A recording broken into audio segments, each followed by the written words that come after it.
Ah. Bonsoir, bonsoir. Toujours relax à la maison et on regarde la télé. En regardant la télé, qu'est-ce qu'on fait? On parle. On regarde un peu de tout. Hein. Bon, on est en train de zapper par-ci, par-là pour pouvoir regarder les nouvelles, les informations qui vous intéressent. Raphaël Ngoma, votre présentateur ce soir. Ah, selon Kokonjoko, à qui je dis bonsoir, un journaliste pas comme les autres. Bon, c'est une façon de parler, hein. Bon, je ne suis pas comme les autres, je suis un Raphaël Ngoma, mais j'aurais déjà eu dans ma vie, j'ai déjà été appelé pas comme les autres. C'est-à-dire, j'avais un surnom, on m'appelait pas comme les autres. Voilà. Donc, aujourd'hui, si on dit que je ne suis pas comme les autres, c'est pas vraiment nouveau dans ma vie. C'est un surnom ou c'est une appellation qui semble être vraie.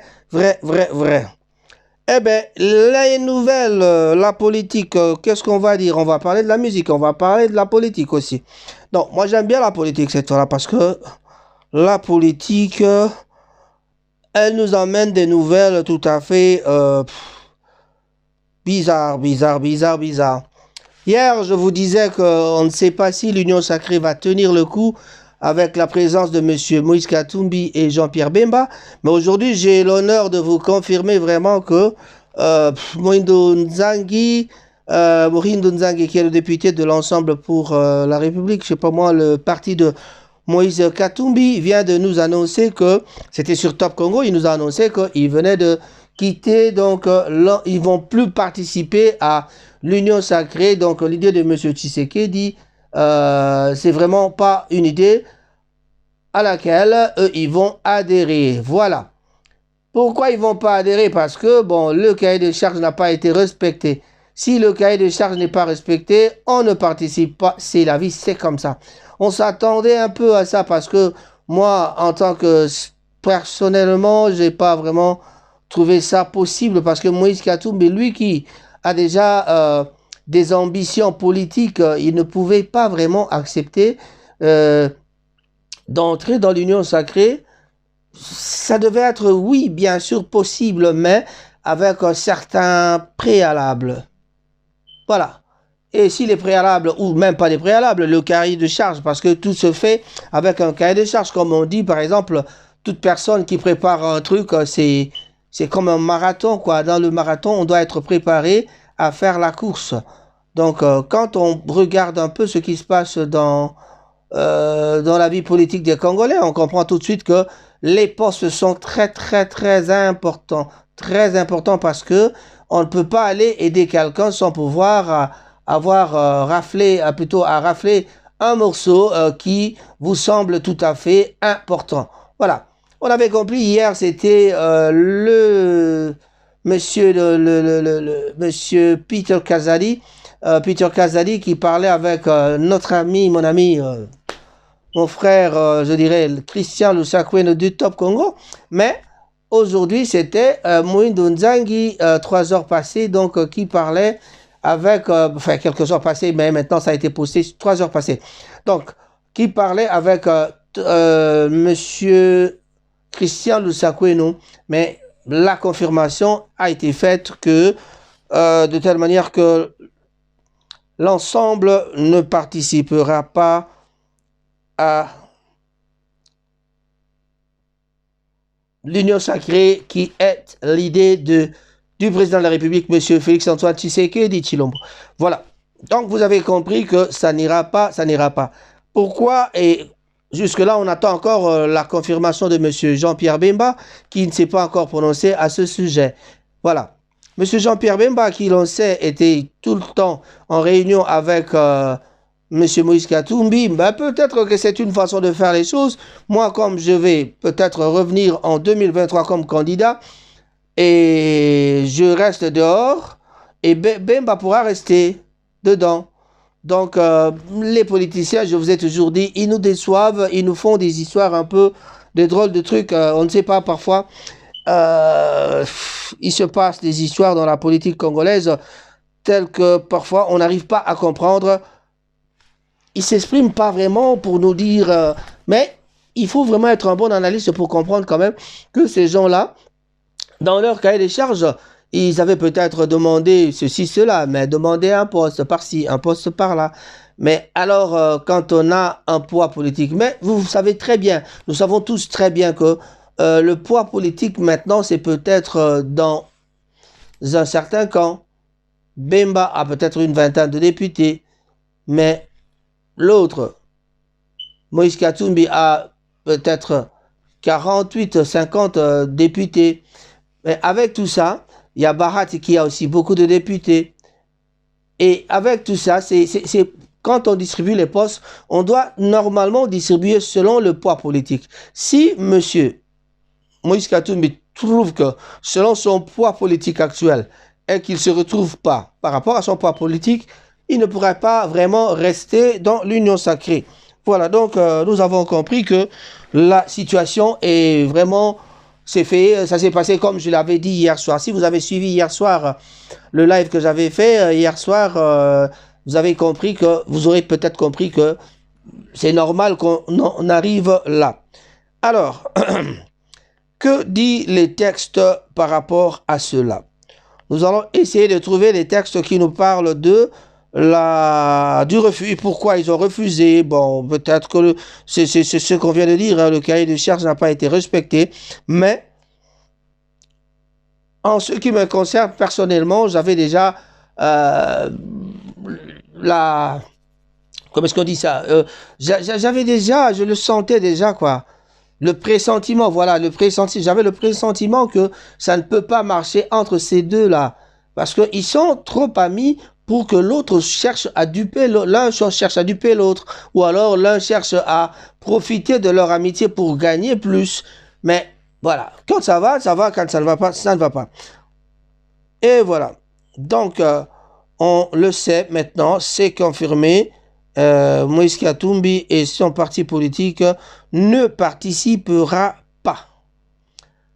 Voilà. Aujourd'hui, c'était une date tout à fait spéciale, le jour où mourait Monsieur le Président, donc Laurent Désiré Kabila. Laurent Désiré Kabila était assassiné donc le 16 janvier. La RDC, donc, 20e anniversaire de l'assassinat de Laurent Désiré Kabila. Donc, c'était aujourd'hui. Eh bien, on a suivi à la télé, on a suivi sur Internet les paroles que nous laissait M. Laurent Désiré Kabila, le vieux musée, comme on l'appelait. On a suivi donc les paroles qu'il nous avait laissées. Il a dit, tout le peuple doit prendre des armes. Quota. Voilà. Donc tout le monde devait prendre des armes parce que c'était comme ça. Et voilà, il l'avait prévu. Et après lui, il y a eu la guerre depuis partout. Il y a la guerre. Voilà, ne vous étonnez pas. En studio, c'est le live, c'est le direct. Je reçois quelqu'un, tout ça. Il me présente une arme alors que c'est bien sûr le jour où M. Mouzé était décédé. Donc je parlais de la mort de Mouzé 20 ans passés, 20e anniversaire de l'assassinat de Laurent Désiré Kabila. Arrivé au pouvoir en mai 1997, Laurent Désiré Kabila était donc à la tête de l'Alliance des forces démocratiques pour la libération du Congo, Zaïre, qu'on appelait AFDL à l'époque. Voilà. Alors, il a été assassiné le 16 janvier 2001 à Kinshasa. Il s'agit donc de l'aboutissement d'un combat politique, bien sûr, commencé dès les années 60 lors de l'ascension la cession des pays à l'indépendance. L'engagement politique de Laurent Désiré Kabila remonte dès 1960. Voilà, pendant la crise qui secoue la RDC après son accession à l'indépendance. Voilà. D'après donc plusieurs sources, dès le mois d'août 1960, il a été donc parmi les partisans de la lutte contre la gendarmerie katangaise dans les rangs de la jeunesse du parti Baloubakati. Baloubakati, donc Laurent Désiré Kabila, se fait très vite remarquer par Sendoué, tout ça, et puis chef de ce parti, il était chef de ce parti. Voilà.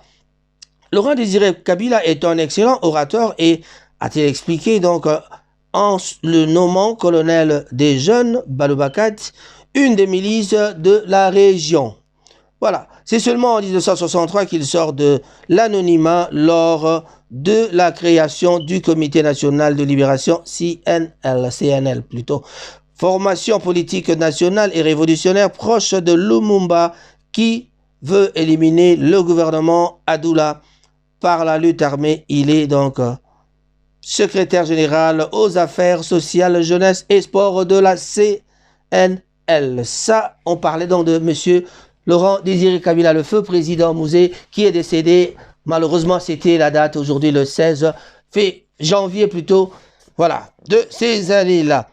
Mais voilà, on a parlé de ça, je n'ai pas voulu vous donner tous les bons et les grands détails, mais la nouvelle, je ne peux pas appeler ça triste, peut-être la nouvelle qui nous a semblé un peu drôle, c'était le départ donc du parti de Moïse Katumbi, donc l'ensemble qui part de l'Union Sacrée, ils ne pourront pas participer. Voilà mon ami Roger qui assiste à ces informations, qui s'étonne parce que lui il travaille dans la rue, donc il n'était pas au courant. Donc moi je l'avais déjà annoncé hier, je disais est-ce que je disais je pose des questions et les questions restent posées. Les questions ont été posées hier, mais je disais peut-être.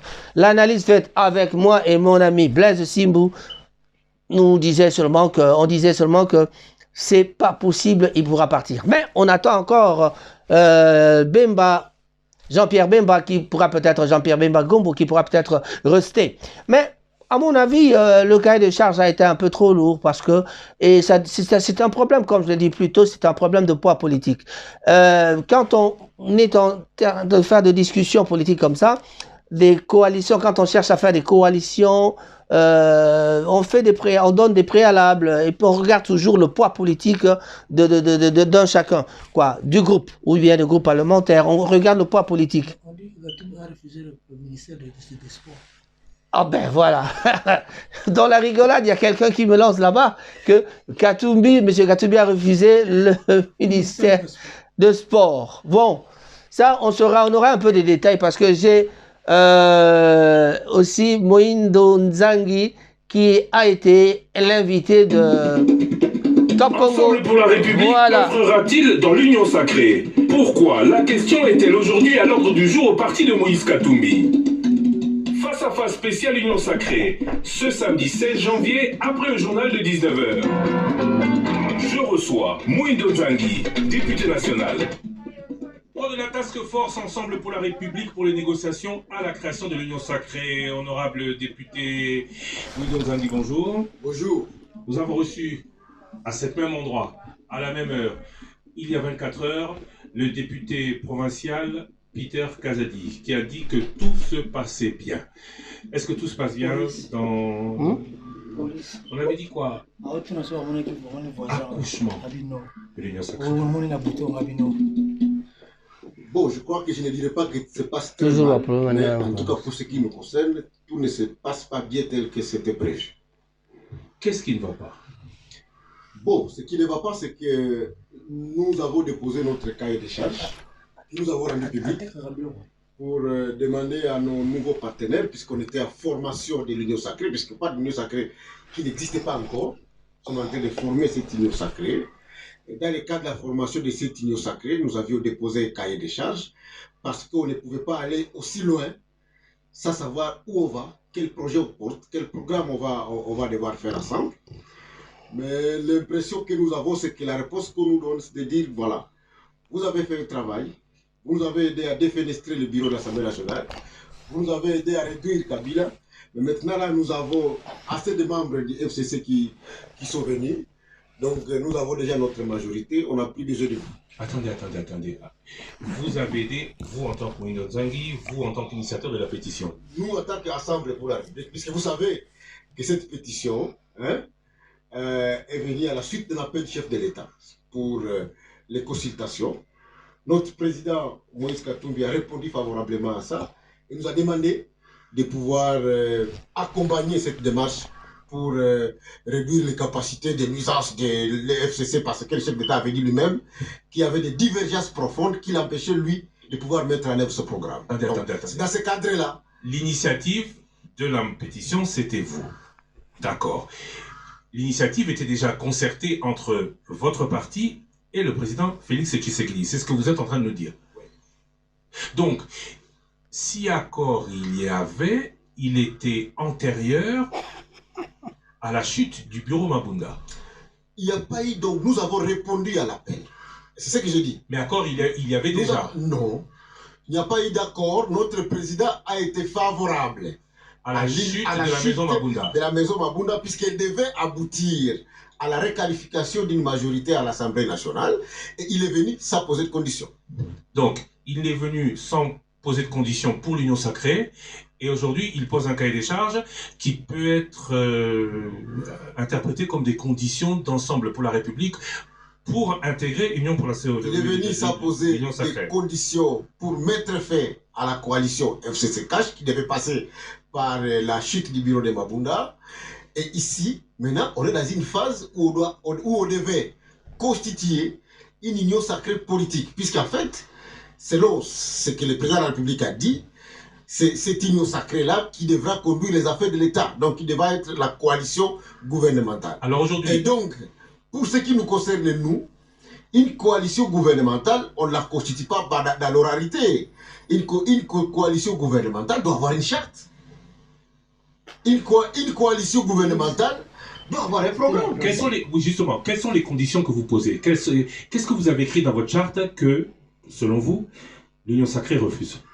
Nous avons donné un document qui était détaillé, dans lequel nous l'avons même rendu public, dans lequel nous avons dit, voilà, les choses qui doivent être faites. La priorité doit être les réformes, mais aussi, puisque la population, le social et l'économie, parce que depuis le début de ce mandat, on ne fait que se chamailler. Jusque-là, on n'a pas encore touché le vrai problème de la population. Et donc pour nous, pour les 3 ans qui restent, on devait se mettre d'accord sur un programme prioritaire qui concernerait la sécurisation du pays, l'établissement de bases pour une économie, ce qui implique des réformes fiscales pour attirer les investisseurs, mais aussi le social de la population, qui inclut l'éducation et l'enseignement. On devrait se concentrer sur ça. Et sur le plan politique, on devrait se concentrer sur les réformes. Il ne faut pas oublier que nous avons combattu un régime qui... Social, économie et vraiment sécurité, c'est ça, ce sont les 3 points clés que Moïse Katumbi et son ensemble avaient posés pour adhérer à l'Union sacrée pour la nation. Donc, vous avez compris que ça ne marchera pas, ça ne marchera pas. On se pose la question de savoir, Jean-Pierre Bemba restera-t-il ou pas? Eh bien, chers amis, on en a fini là pour ce soir. Peut-être que les visiteurs vont poser les questions et on y reviendra là-dessus. Raphaël Ngoma, votre présentateur ce soir avec Monsieur Roger, mon ami du Black Cab, Black Pink Cab, comme je le dis toujours, qui avait assisté à ces informations. Et on dit au revoir.